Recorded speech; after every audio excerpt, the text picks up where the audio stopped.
ini pula perlumbaan kedua bagi kelas Underbone 125cc. Dan kali ini saya pasti Norizman Ismail yang bermula di petak yang ke-6 mahu menang seperti perlumbaan yang pertama tadi. Tetapi awas, Ahmad Fazli Syam juga mempunyai kelebihan di litar sebenar ini.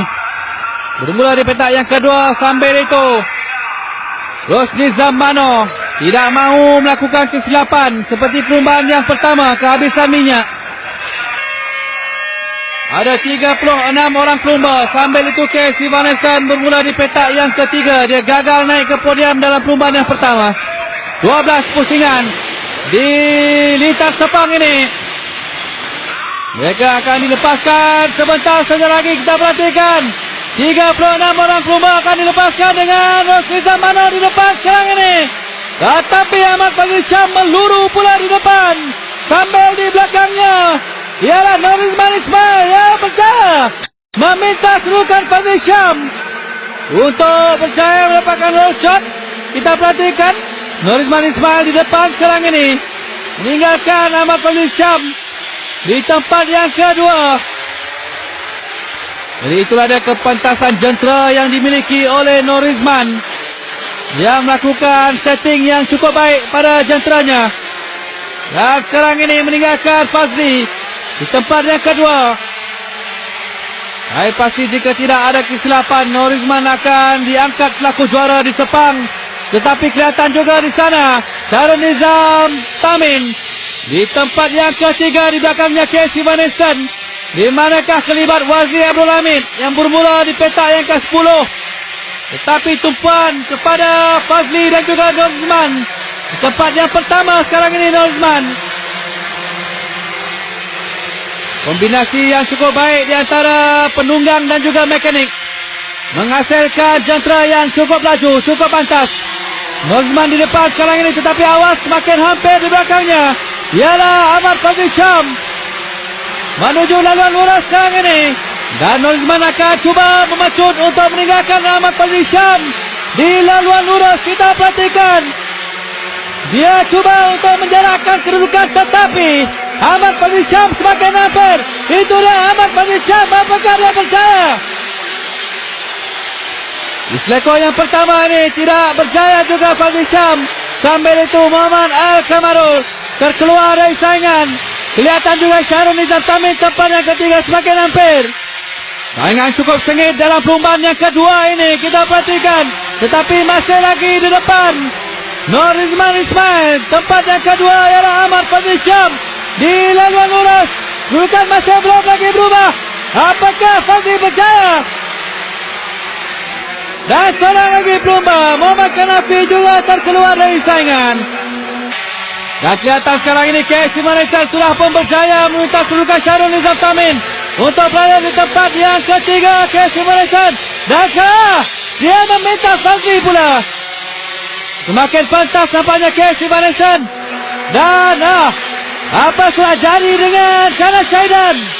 Dia menambahkan perlumbaan di tempat yang ke-9 dalam perlumbaan yang pertama. Dan sekarang ini terbaring di tepi litar dalam perlumbaan yang kedua. Tetapi tumpuan diberikan kepada Ahmad Fazli Syam dan Casey Vanessa. Dua perlumbaan ini sudah memintas Norizman Ismail. Ada satu kombinasi yang cukup baik. Jadi kita perhatikan semula bagaimana dua perlumbaan ini memintas Norizman Ismail. Satu strategi cukup bijak. Fazli menutup ruang untuk Norizman. Dan Casey Vanessa mencelah di tempat yang kedua. Sambil itu Saiful Amri Zakaria terbabit dengan kemalangan. Mungkin agak parah juga. Tetapi sekarang ini tumpuan kembali di tempat yang kedua Norizman. Casey Vanessa pula di tempat yang pertama. Apa sudah jadi dengan Ahmad Fazli Syam yang tinggalan di belakang nampaknya. Tetapi kelihatan juga Rosni Zamano di tempat yang ketiga bersaing dengan Fazli tadi. Secara tiba-tiba saja Rosni Zam muncul di tempat yang ketiga. Dan Emekana dan pelumba veteran turut terkeluar. Dan sekarang ini Norizman Ismail berjaya memintas Casey Vanessa. Apakah Siva semakin hampir terjatuh tadi? Norizman Ismail, tetapi kita perhatikan Fazli Syam cuba untuk mencela tetapi berjaya. Norizman Ismail menutup ruang dan Obat kelihatan berada di kedudukan tempat yang keempat, agak tercincang sedikit dan di lawan luar sini. Saya pasti Norizman akan memecut untuk meninggalkan Ahmad Fazli Syam. Pusingan yang terakhir sekarang ini, peluang keemasan untuk Norizman Ismail menuju ke striker pertama. Saya pasti dia tidak akan membiarkan Ahmad Fazli Syam untuk meminta kedudukannya di tempat yang pertama.